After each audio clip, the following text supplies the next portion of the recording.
జై శ్రీరామ్. శ్రీమాత్రే నమః. శ్రీ గురుభ్యో నమః. 2024 సంవత్సరం ఏప్రిల్ నెల 7వ తారీఖు నుంచి ఏప్రిల్ నెల 13వ తారీఖు వరకు కూడా ఈ వారం మొత్తం ద్వాదశ రాశుల వాళ్ళకి గోచర గ్రహస్థితుల ఫలితాలు ఎలా ఉన్నాయి, మొత్తంగా వార ఫలాలు ఈ వారంలో ద్వాదశ రాశుల వాళ్ళకి ఎలాంటి ఆశీస్సులను అందిస్తున్నాయి, ఏ విషయంలో జాగ్రత్తలు సూచిస్తున్నాయి, దానికి తగ్గట్టు ఏ విధమైన పరిహారాలు చేసుకోవాలి తదితర విషయాలన్నీ కూడా ఒక్కసారి మనం స్పృశిద్దాం. ఈ విషయాలన్నీ మనం స్పృశించడానికి ముందుగా గోచర గ్రహదేవతలు గోచారంలో ఏ రాశిలో సంచారం చేస్తూ ఉన్నారు, ప్రతి గ్రహం యొక్క నామాన్ని మనం వినడం వల్ల, ఉచ్చరించడం వల్ల, వినడం వల్ల మనకున్న గ్రహ దోషాలు కూడా కొంతవరకు నివృత్తి కాబడుతూ ఉంటాయి.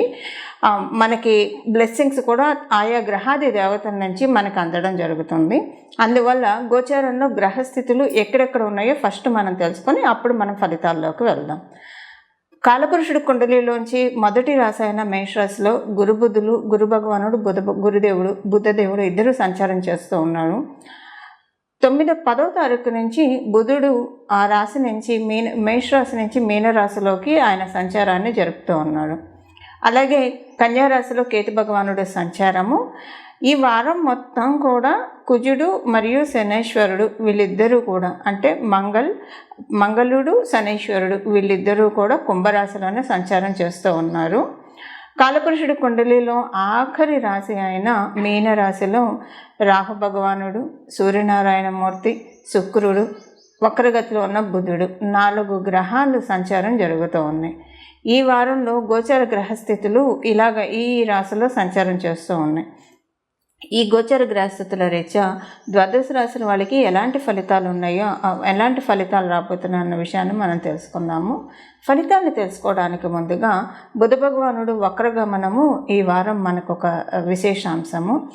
మీనరాశిలో ఆయన నీచ పొందుతాడు. నీచ పొందే రాశిలో ఎప్పుడైనా ఏ గ్రహం అయితే వక్రిస్తుందో ఆ గ్రహము ఉచ్చ పొందినట్లు మనకి పరాశర సంహిత చెప్తుంది. అంటే ఎగ్జాల్టేషన్ ప్లానెట్తో తత్సమానంగా మనకి గ్రంథాల్లో ఉన్నది. అయితే ఇప్పుడు మనకి బుధ భగవానుడు ఎగ్జాల్టెడ్గా ఉచ్చస్థానాన్ని పొంది ఉన్నాడు కాబట్టి, అంటే గ్రహ గమనంలో ఆయన వక్రించి ఉండడం వల్ల ఉచ్చస్థితిని పొందారు కాబట్టి ఈ ఉచ్చస్థితి ద్వాదశ రాశుల వాళ్ళకి ఎలాంటి ఫలితాలను ఇస్తుంది, ఏ గ్రహమైనా ఉచ్చులో ఉంటే ఒక రకమైన ఫలితాలను ఇస్తుంది, నీచులో ఉన్నా కూడా ఒక్కొక్కసారి కొన్ని శుభ ఫలితాలు ఉంటాయి, కొన్ని అశుభ ఫలితాలు ఉంటాయి. కానీ ఉచ్చస్థానంలో ఉంటే మేజర్గా శుభ ఫలితాలు ఉంటాయి, చాలా స్వల్పంగా అశుభ ఫలితాలు ఉంటాయి. ఈ శుభ ఫలితాలు ద్వాదశ రాశుల వాళ్ళకి ఏ విషయాల్లో ఉంది మనం ముఖ్యంగా చూసుకోవాలంటే బుధుడు మనకి ప్రధానంగా కారకత్వం వహించేది ఫైనాన్సెస్, రిలేషను, వ్యాపారానికి కారకుడు, బుద్ధికి కారకుడు బుధుడు. ఈవెన్ ఇంకా మనం లోతుగా వెళ్తే చాలా అంశాలు ఉంటాయి. మన మేనతులు, మనం షడ్రిపూస్ అంటాము. అంటే 6వ స్థానం కాలపురుషుడి కుండలిలోంచి కన్యారాశి కాబట్టి ఆ రాశి తత్వాన్ని కూడా మనం ఇక్కడ పరిగణనలోకి తీసుకోవాలి. ఇలా రకరకాల అంశాలు ఉంటాయి. వాటిలో మనం ప్రస్తుతం ఇప్పుడు అప్లికేబుల్ అయ్యే అంశాలు ద్వాదశ రాశుల వాళ్ళకి ఎలాంటి విషయాల్లో ఇది ప్లస్ చేస్తుంది. ఇక్కడ ఇంకొక విషయం ఏంటంటే శుక్ర భగవానుడు కూడా మీనరాశిలోనే ఉన్నాడు. శుక్ర భగవానుడు మీనరాశిలో ఆయన ఉచ్చస్థానంలో ఉన్నాడు.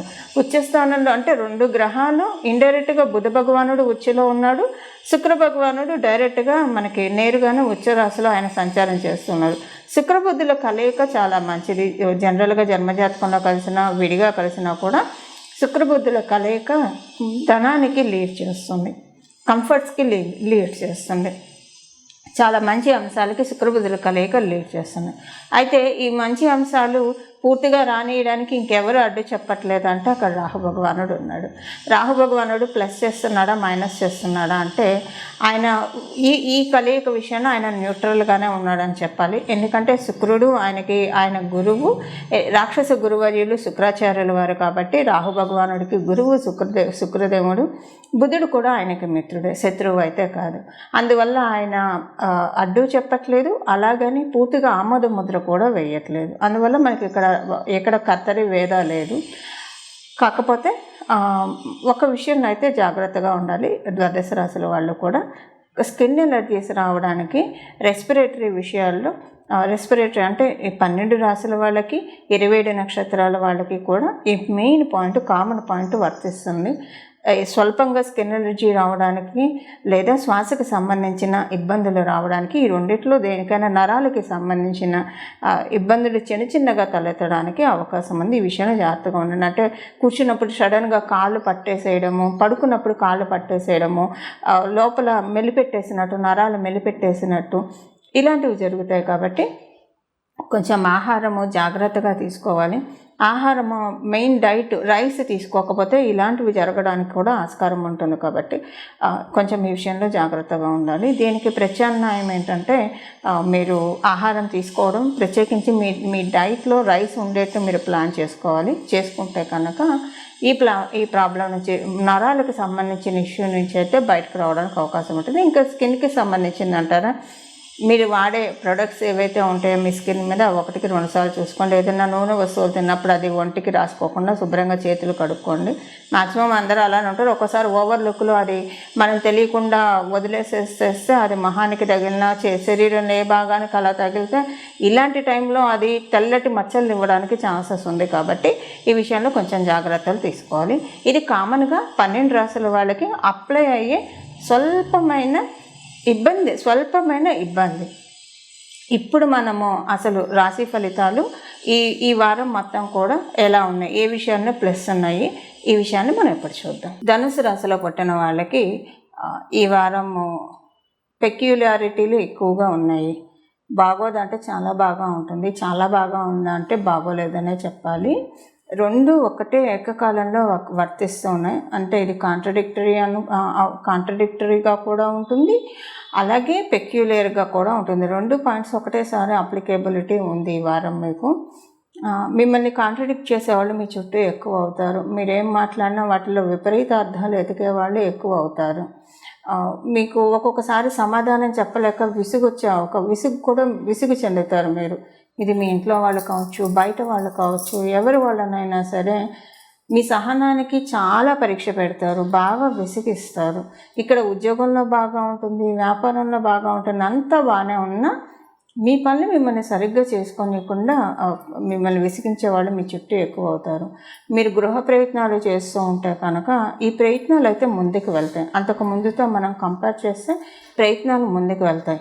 కాకపోతే విపరీతమైన దిష్టి దోషాలు మీకు అప్లికేబిలిటీ ఉంది. అది మీకు తెలుస్తూనే ఉంటుంది. మీకు దిష్టి దోషాలు బాగా వర్తిస్తున్నాయి, తట్టుకోలేనంత ఉందని చెప్పి మీకు అర్థమవుతూనే ఉంటుంది. మీరు వెహికల్ కొనాలనుకున్నా, స్థలం కొనాలనుకున్నా, పొలం కొనాలనుకున్నా, లేదా ఒక ప్రాపర్టీ కొనాలనుకున్నా, ఇవన్నీ ఈ మోడ్లో మీరు కనుక ఉంటే కనుక దిష్టి దోషాలు ఎక్కువగా అప్లికేబిలిటీ ఉన్నాయి. సో ఒక రకంగా చూస్తే అంటే వ్యాపారము, ఉద్యోగం అంతా బాగానే సాగుతుంది, అక్కడేం ప్రాబ్లం, అంటే మీకు వచ్చే ఇన్కమ్లో ఏం ప్రాబ్లం ఉండదు. ఉద్యోగంలో కూడా మీ బాసులతోటి మీకు ఎలాంటి ఇబ్బంది ఉండదు, హైరరీ వాళ్ళతోటి మీకు ఏం ఇబ్బంది ఉండదు. వ్యాపారస్తులకైనా ఉద్యోగస్తులకైనా, అంటే వ్యాపారస్తులకి వాళ్ళకి అధికారులు ఎవరు ఉండరు అనుకోండి, కాకపోతే వాళ్ళు చేసే బిజినెస్లో ఒక కంపెనీకి సంబంధించిన హెడ్స్ తోటి కాంటాక్ట్ ఇలాంటివి ఉంటాయి కదా, ఇలాంటివి మీకేం ఇబ్బంది ఉండదు. ఎప్పుడైతే మీకు కింద స్థాయి అంటే బాసులు కాకుండా వాళ్ళకంటే కింద స్థాయి వాళ్ళతోటి మీకు కొంచెం చిక్కులు రావడానికి అవకాశం ఉంది. లేదా మీ చుట్టాలు కొంచెం మిమ్మల్ని సూటిపోటి మాటలతో మీ ఎదుగుదలని చూసి ఓర్వలేక మాటలు అనటము, ఇలాంటి వాటన్నిటికీ ఇలాంటివి జరిగే అవకాశం ఉంది. సో వీలైనంత వరకు మీరు ఈ వారం ఎంతవరకు సహనంగా ఉండగలిగితే అంత మంచిది మీకు. ఎందుకంటే కొంత కాంట్రడిక్ట్ చేయాలని ప్రయత్నిస్తారు. ఎప్పుడెప్పుడు మీరు దొరుకుతారో, ఎప్పుడెప్పుడు మీరు ఒక మాట అంటారో, దానికి 10 కౌంటర్లు ఇద్దామని అందరూ ఎదురు చూసేవాళ్ళు చుట్టూ ఉన్నారు. ఈ విషయాన్ని గమనించుకోండి. ఇదంతా ఎందుకు జరుగుతుందంటే మీరు ప్రోగ్రెసివ్ మోడ్లో ఉన్నారు కాబట్టి ఇలాంటివన్నీ జరుగుతాయి. ఎప్పుడైనా పళ్ళున్న చెట్టుకి రాళ్ళు పడతాయి, కానీ మూడువారిన చెట్టు ఇంకా కనీసం ఎవడు కన్నెత్తి కూడా చూడరు. ఇది మనందరికీ తెలిసిన విషయమే. సో ఇక్కడ ఒక పళ్ళున్న చెట్టు మీరు అన్న విషయాన్ని మీరు తెలుసుకుంటే కనుక ఫ్రూట్స్ అన్నీ మీ దగ్గరే ఉన్నాయి. అందువల్ల మీరు ఎక్కువగా ఎంతవరకు మాట్లాడాలో అంతవరకు, అంటే ఎక్కువగా ఏ విషయంలో ఎవరితోటి ఆర్గ్యుమెంట్స్ పెట్టుకోకుండా ఇగ్నోర్ చేసుకుంటూ వెళ్ళిపోతే కనుక మీకు చాలా బాగా ఉంది. ఇదొక్క విషయంలోనే మీకు ఇబ్బంది ఉంది, మిగతా అన్ని విషయాల్లో బాగా ఉంది.